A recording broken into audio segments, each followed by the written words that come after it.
નમસ્કાર મિત્રો, અત્રે કોડીનાર શહેરમાં 512 હાઈવે રોડ પર એક ભિક્ષુક 15થી 20 વર્ષથી ભિક્ષાવૃત્તિ કરીને જીવન ગાળતા હતા. તેઓ લાંબી બીમારીના કારણે તેઓ મૃત્યુ પામેલ છે અને 512ના રહીશો તેમની સાર સંભાળ લેતા હતા અને તેઓને જમવાનું પણ આપતા હતા. આજે 512ના રહીશો અમારી સાથે જ છે અને એ લોકોનું કહેવાનું છે કે ભાઈ આ બીમારી સબબ મૃત્યુ પામેલ છે, તો આજે તેઓનો અંતિમ સંસ્કાર કોડીનાર સ્મશાને કરવામાં આવે છે. ગુરુ નાનક સિદ્ધિ યુવક મંડળ દ્વારા તેમજ હરિઓમ સેવા ટ્રસ્ટ દ્વારા આ અંતિમ સંસ્કાર કરવામાં આવે છે. તમે જોઈ શકો છો મારી પાછળ તેઓને પાર્થિવ દેહ પડ્યો છે. તો આપણી સાથે ગુરુ નાનક સિદ્ધિ યુવક મંડળના પ્રમુખ જોડાઈ ગયા છે. તો રમેશભાઈ, આ બિનવારસી લાશની અંતિમ વિધિ અમને શાસ્ત્રી અને કડેલ સાહેબ દ્વારા પહેલી વખત જ્યારે અમને જાણ કરવામાં આવી કે આ કામ તમારે કરવાનું છે, 13/10/85ને દિવસે એક બિનવારસી લાશ આવી હતી. એની અંતિમ વિધિ પછી આ લગાતાર ચાલુ છે. મારા અંદાજ મુજબ 200 ઉપર આ લાશોની અંતિમ ક્રિયા થઈ હશે.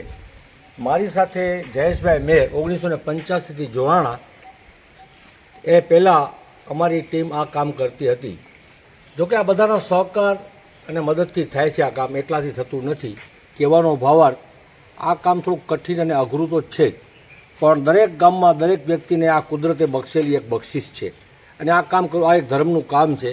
અંતિમ ક્રિયા એક કુદરતની એક ક્રમ જ છે અને એ ક્રમ મુજબ આ અહીંયા કોડીનારમાં અમે નથી કરતા, પણ બધું ઈશ્વર કરે છે. અમે એમ માનીએ છીએ, ખુદા કરે છે, માલિક કરે છે આ કામ. અને અત્યારે અમે આ સ્મશાનમાં આ બિનવારસી લાશ લઈ આવ્યા છે, જે 15-20 વર્ષથી ભિક્ષાવૃત્તિ કરતા હતા.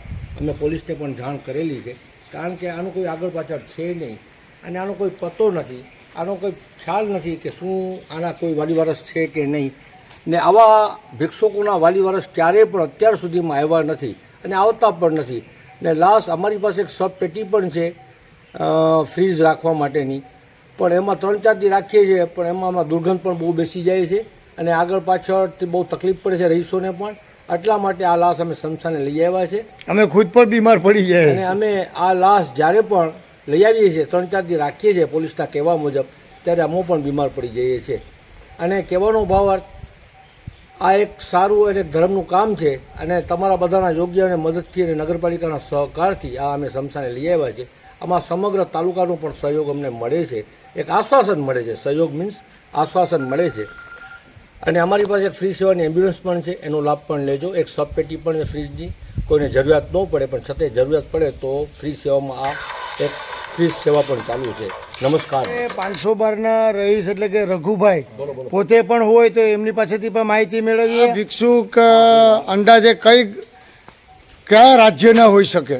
હા, યુપી બિહાર બાજુ ના હોઈ શકે. આપણે મહારાષ્ટ્ર, કોઈતા, બરોબર. અંદાજે કેટલાક વર્ષોથી ત્યાં ભિક્ષાવૃત્તિ કરતા હતા? છેલ્લા અહીંયા કોઈનાની અંદર 10-15 વર્ષથી બધીમાં ભિક્ષાવૃત્તિ કરતા. અને આને શું નામથી બોલાવતા હતા? રમેશભાઈ, ડુકરો કહેતા હતા. હા, બરાબર. એ મૃત્યુદેહના ગીધામાં પણ કંઈ નહોતું, પણ એની પાસે એક પોટલું હતું. એ પોટલામાંથી 2400 રૂપિયા નીકળેલ છે. એ 2400 રૂપિયા પણ ત્યાં જે રઘુભાઈ છે એમને આપવામાં આવ્યા છે. એ નાના બચ્ચાઓને જમાડી દેશે, કારણ કે આ બધી એની પાસેથી જે કંઈ નીકળવું હોય તો અમારે જાહેર કરવાની અમારી ફરજ છે. અમે પેલું આધાર કાર્ડ જ ગોતતા હોય, આધાર કાર્ડ, ચૂંટણી કાર્ડ અથવા કોઈ પણ ડોક્યુમેન્ટ, પણ એ ડોક્યુમેન્ટ ન મળ્યું અને 2400 રૂપિયા રોકડા નીકળ્યા હતા. એ રઘુભાઈને આપવામાં આવે છે અને એ રઘુભાઈ છે એ એની એમ સમજો કે ક્રિયાક્રમમાં વાપરી નાખશે, નાના બચ્ચાઓને જમાડશે.